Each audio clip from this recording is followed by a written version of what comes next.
Hey guys, I just wanted to come to you with a quick little message. A lot of people may think nowadays, like, oh my gosh, she's so skinny, she's so lucky that she's just naturally so skinny. So we place a lot of value on people that are just naturally skinny and they can eat whatever they want and just stay naturally skinny. Okay, so first of all, as we're going through recovery, hopefully we're challenging these beliefs around people being lucky that they're naturally skinny and realizing that there's a whole spectrum of body diversity. Now, I'm not just speaking for females, I'm speaking for males too. You know, males think, oh my gosh, he's just so lucky that he's just naturally bulky and strong, or certain guys have a natural six-pack and other guys find that valuable and they feel less than because their body structure is not set to be naturally lean or to have a natural six-pack. And once a female or male tries to attain that certain body against their body's wishes, then they run into a lot of problems versus the people that just naturally are like that.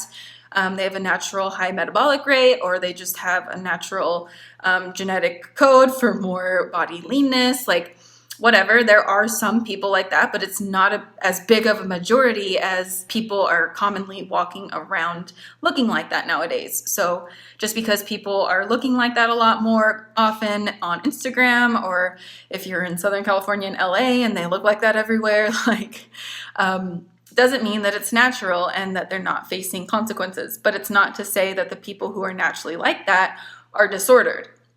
Now, they're not lucky, they are only lucky in a sense that they live in the modern era, the modern ideal of beauty and diet culture today. So the people who used to be lucky, like rewind back generations and generations or eras and eras ago, the people who were lucky were the females who had a lot of extra body fat on them, or the males who had a lot of extra body fat on them. They had a biological advantage, a genetic advantage, that they were going to be the ones who survived the cold winters. Or back just even, like a century ago or before that, the females who had extra body fat were the lucky ones, and the skinnier girls were like, oh my gosh, they're so lucky that they have natural curves, they have natural extra body fat, and oh my gosh, the guys are attracted to them and they're not attracted to me, because instinctively the guys back in the day thought that less body fat meant less fertility, and they could sense that intuitively, so these kinds of things. So really, this mindset only comes from conditioning of the current culture that we're in. So, I was talking about this with the Manpanion the other day, that it's interesting that just like 10 years ago, what is sexy today, like super lean, super strong and muscular men, I just remember girls used to be scared of those kinds of guys. They used to be like, oh my gosh, that's scary, that's not attractive, that's gross.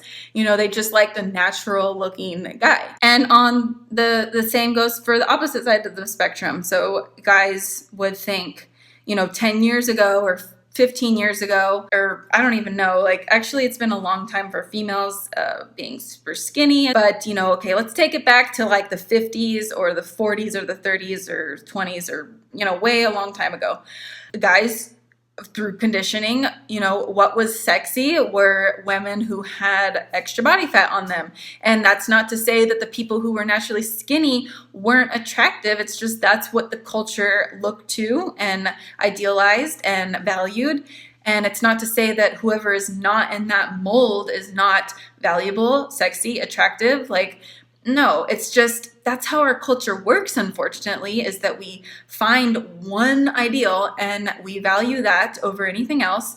And then it only leaves room for the people who are not in that mold naturally, or sacrifice their whole life and mental health and physical health to get to that mold and then are miserable forever. It sets a big percentage of people to feel unworthy, alone, not good enough. So then they go down that cycle of trying to be something that they're not. And so that's why we see a lot of males in the bodybuilding community overfeeding themselves to where they're stuffed, physically sick. They're not binge eating. It's like they feel like to get super bulky and big, which is not natural for their body type, they are overstuffing themselves, which is just like under eating. Overeating is not healthy either.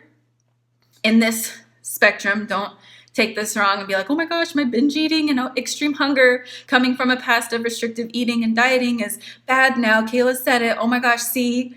Like, no, I'm saying the people who are consciously ignoring their fullness signals and overeating to manipulate and change their bodies into something that it's not. The same with female bodybuilders or just females who are trying to get bigger butts. They're like overstuffing themselves to make gains, and it's just, this isn't healthy either. So like whatever you're doing to try to change your body, like, so you're making a conscious effort in your diet or exercise regime to change your body into something that it's not, and that is not going to be sustainable for you for the rest of your life, aka it's going to be really hard and miserable and life-sucking and over-consuming day in and day out, then it's not healthy for you. You have to find your own balance. That's why I say that all the time. Find your unique balance, and then, do the work internally to be able to own it, because that's the hard part too, is building your self-esteem up and confidence enough to own it and be comfortable with that, and be able to tune out what everyone else is doing or looking like, or everyone's keeping up with the Jones, and just being able to go on with your life and just do you, and quit the comparisonitis. We're not perfect. There may be days where we fall into that rabbit hole and we just have to pick ourselves back up out of it and carry on. But maybe this information would help you. I know it helped me to keep this in the forefront of my brain whenever I was feeling down, and just comparing myself and not feeling good enough and being like, oh my gosh, they're so lucky that they can just eat those foods and stay super skinny. Like, I had to change this mindset in order to fully recover. I really believe that these little mindset shifts and that we have to be challenged with, they're all a part of the bigger learning lesson of what recovery is. Don't forget to do the mental work along with the physical healing. It's going to be crucial, right? So talking yourself through these things while you're breaking down mental barriers and limiting belief systems. We've been conditioned since the day we've been born, and some more than others. Some are more vulnerable to it than others, and they cling on to it stronger. But if you're watching this video, I'm sure you've been highly manipulated. If you developed a full-blown eating disorder, or just, yo-yo dieting and disordered eating and overexercising, it's affected you to some level, I'm sure. So maybe this has helped you. I hope it has. If you did like this video, be sure to like it and subscribe if you aren't already subscribed.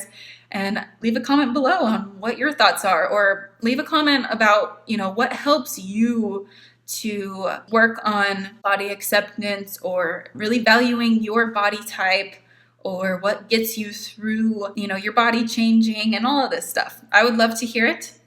There's so many different little things that will resonate with one person, and that may not resonate with another person, but something will. Okay. So if we put our minds together, then we can all heal together. Okay, so thank you for watching, and I'll see you in the next video.